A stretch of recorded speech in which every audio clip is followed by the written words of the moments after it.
Bonjour à tous, bienvenue dans votre journal de la mi-journée. Et nous allons commencer ce journal par revenir sur la flambée des prix du gaz et de l'électricité. Jean Castex a annoncé hier soir sur le plateau de nos confrères de TF1 toute une série de mesures pour aider à faire face à ces fortes hausses annoncées. Pour le gaz, par exemple, le Premier ministre a annoncé la mise en place d'un bouclier tarifaire. En d'autres termes, les tarifs, toutes taxes comprises, sont bloqués jusqu'en avril prochain. La hausse d'un peu plus de 12% prévue aujourd'hui sera la dernière, a-t-il déclaré. Et même chose pour l'électricité, le bouclier tarifaire sera aussi en place jusqu'en février 2022. Dans ce contexte, hier avait lieu en grande pompe l'inauguration d'une usine de production d'un autre type d'énergie. L'usine Life dans le Marais breton fabrique de l'hydrogène à partir des énergies renouvelables comme les éoliennes par exemple. Une première en Europe dont le lancement officiel a été suivi par plus de 300 personnes. Pierre Dalicieux. Des applaudissements nourris pour cette inauguration un peu spéciale, celle de la première usine de production d'hydrogène vert en Europe. L'idée vient de cet homme, Mathieu Guéné, aujourd'hui en Vendée. Cet entrepreneur ne compte pas s'arrêter là.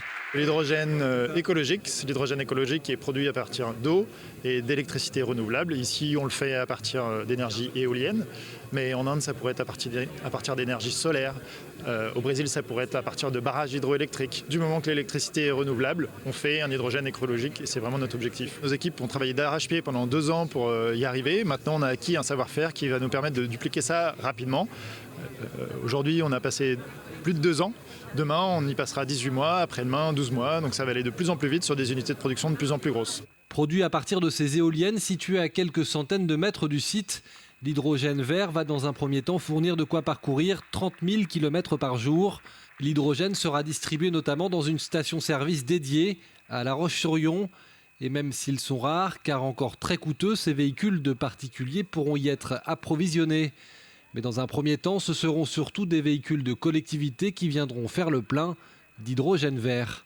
Il y a des collectivités courageuses qui croient dans cette transition énergétique, qui veulent l'impulser et qui achètent dès cette année donc tantôt des BOM, des bennes à ordures ménagères, tantôt des bus, c'est le cas de La Roche-sur-Yon, ou des camions, c'est le cas du conseil départemental de la Vendée par exemple. Des particuliers, des collectivités, mais également des entreprises. Lors de l'inauguration étaient présents quelques futurs clients, comme des transporteurs routiers. Nous n'avons pas aujourd'hui de camions à hydrogène, mais effectivement, on a déposé un appel à projet auprès de l'ADEME en décembre de l'année dernière. Et nous sommes en train de ce qu'on appelle rétrofiter, c'est-à-dire transformer les véhicules thermiques en véhicules hydrogène. On a pour ambition de faire rouler ces camions donc avec de l'hydrogène vert et donc maintenir finalement l'engagement qu'on a pris de réduire nos émissions de CO2 de 55% à l'horizon 2030 et puis de contribuer à la neutralité carbone étant donné que le transport et la mobilité sont un gros émetteur d'émissions de CO2. Life, c'est le nom de cette usine, la seule au monde pour le moment à produire de l'hydrogène vert à partir d'éoliennes et qui emploie 60 personnes. 140 salariés sont prévus d'ici 2022. Un nouvel appel au rassemblement ce soir du côté de Luçon. Habitants du Sud-Vendée, élus et personnel hospitalier restent mobilisés pour le maintien des urgences et du SMUR dans la ville.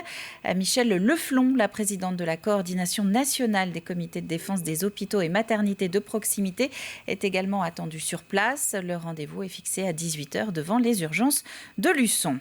Mobilisation des étudiants également face à la précarité qui gagne du terrain sur les campus. Pour la première fois, l'association solidaire Mayonnaise vient de proposer aux jeunes femmes étudiantes à La Roche-sur-Yon une bourse à la lingerie, des produits neufs donnés par l'association Féminité sans abri. Alexia Janet. Sur les tables, il y en a pour tous les goûts et toutes les tailles. Allez-y, vous pouvez rentrer. Merci. Il suffit de montrer sa carte d'étudiant pour profiter de ce midi lingerie et repartir avec une culotte ou un soutien-gorge sans rien avoir à débourser. Moi, je trouve ça super parce que ça permet aux étudiantes de pouvoir se procurer de la lingerie pour 0 € du coup. Et c'est pratique, ça aide, ça dépanne pas mal. D'autant que parmi les étudiantes présentes, rares sont celles qui s'offrent ce type de produit pour une raison toute simple. C'est beaucoup trop cher. C'est beaucoup trop cher. À la rigueur, un petit cadeau de Noël par-ci par-là, mais ce sera jamais une dépense que je ferais par plaisir parce que c'est beaucoup trop cher. Pas forcément les moyens, donc on doit dépenser dans autre chose. Donc là, j'avoue que c'est pas mal comme concept. C'est avec ma mère quand j'en achète, sinon jamais. Parce que ça coûte très cher. C'est vite 70 € à chaque fois, quoi. Donc c'est un budget. Pour l'année, en tout cas, c'est pour une étudiante, c'est important. Des étudiantes au budget serré qui peuvent aujourd'hui profiter de produits neufs, prototypes ou anciennes collections. Derrière l'idée, des étudiants du campus, regroupés en associations, ils proposent déjà des distributions alimentaires et de produits d'hygiène. Alors en fait, c'est l'association Féminité sans abri avec qui on travaille déjà, qui nous fournissent tout ce qui est serviettes hygiéniques, tampons et tout ça, donc qui coûte cher. Et là, ils nous ont proposé de la lingerie, alors évidemment, on a dit oui. Surtout les sous-vêtements, surtout la lingerie, ça coûte vraiment cher. Et c'est aussi pour se faire plaisir, et c'est déjà compliqué pour tout ce qui est alimentaire. Alors se faire plaisir de temps en temps, ça fait pas de mal. L'association espère pouvoir renouveler l'opération et lance d'ailleurs un appel aux dons. En attendant le prochain Midi Lingerie, c'est une distribution alimentaire qui aura lieu sur le campus le 7 octobre prochain. Plus de 190 étudiants se sont déjà inscrits. Le site a été retenu pour le loto du patrimoine. Il va donc pouvoir bénéficier d'un soutien financier pour avancer dans sa rénovation. La Villa Charlotte va prochainement retrouver son prestige de première villa balnéaire des Sables d'Olonne.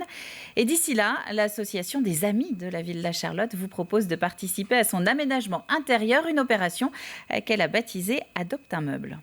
Devenir mécène de certains meubles de la Villa Charlotte et notamment nos 2 dernières acquisitions qui sont une table coiffeuse en marqueterie. La deuxième acquisition, c'est un pupitre à musique en acajou qui date de la fin du 19e, donc également la période de Charlotte. Et ce meuble qui permettra donc de supporter des partitions sera destiné au salon de musique de Charlotte, le salon même où nous nous trouvons aujourd'hui. Et puis un mot de météo avec l'arrivée d'un front pluvieux de l'Atlantique depuis ce matin, ça ne vous a pas échappé. Cette pluie va se poursuivre tout le week-end avec une vigilance aussi sur la quantité d'eau susceptible de tomber entre samedi et dimanche. De forts ravals de vent sont aussi prévus. On va en parler dans le bulletin météo du jour. C'est la fin de ce journal. Merci de l'avoir suivi. On se retrouve maintenant à 18h pour un nouveau point sur l'actu vendéenne. Bon après-midi.